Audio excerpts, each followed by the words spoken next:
PDD. And the minister will immediately respond that, well, these weren't cuts, these were administrative adjustments, and some other carefully crafted language that gets used. But frankly, my constituents were not led astray by any of the fancy footwork on the language there. These were cuts, and it has already been affecting them. I have heard a number of stories of people who were getting a specific number of hours of assistance that allowed them to live independently, and these are adults. These are persons with developmental disabilities. These are not children.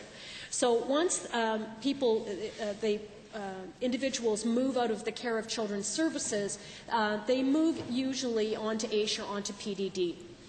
And where someone had enough hours of help to be able to exist in a roommate situation with another individual with PDD or special needs, their hours had been cut back enough that that was really in jeopardy. And frankly, if they didn't have someone that could help get them up and get them dressed and get some food into their stomachs, they would not be able to exist on their home, and they would have to move back in with their families. And frankly, their families just are not able to cope.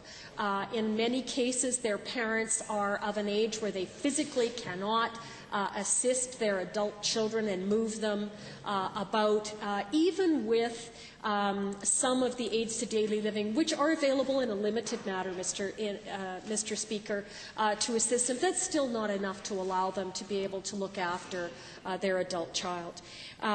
So there's already been cuts, and frankly, I was offended when the minister was talking about the need to find administrative efficiencies.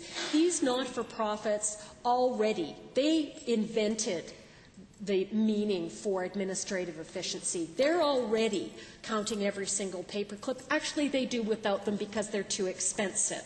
So they are already operating in a very efficient manner, and to say that they're not was really offensive. And the increases that have been experienced in PDD and some of the other social service sectors were to address the enormous wage gap that existed between individuals working for NGOs providing that service and contracted to government, and government workers doing exactly the same job.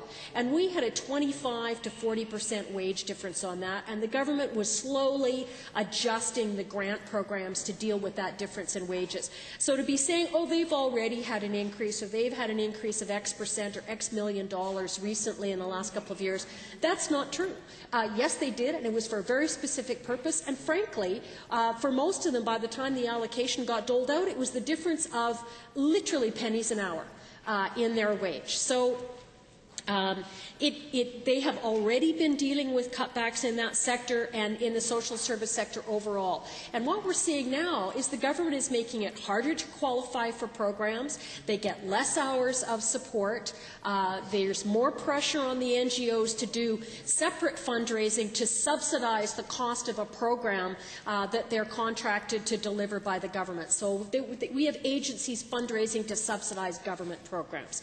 So there is a huge issue here around the government's ability to protect vulnerable people and to allow them to engage in the full life of the province. And that continues to be an issue, and I did not hear it addressed in the throne speech, and where I did, I have an argument with it. I mean, when you say that social programs will become better integrated and more focused, what I'm hearing is doublespeak for tougher criteria, fewer people are going to get into the program. And we already know that's what's happening. And the outcomes-based activity that they are moving toward in the whole social service sector is going to be even more of that. Less money, more expectation that the not-for-profit delivers more service for less money. And the people that really end up being unprotected in all of this are the Albertans that should be getting the service. I want to talk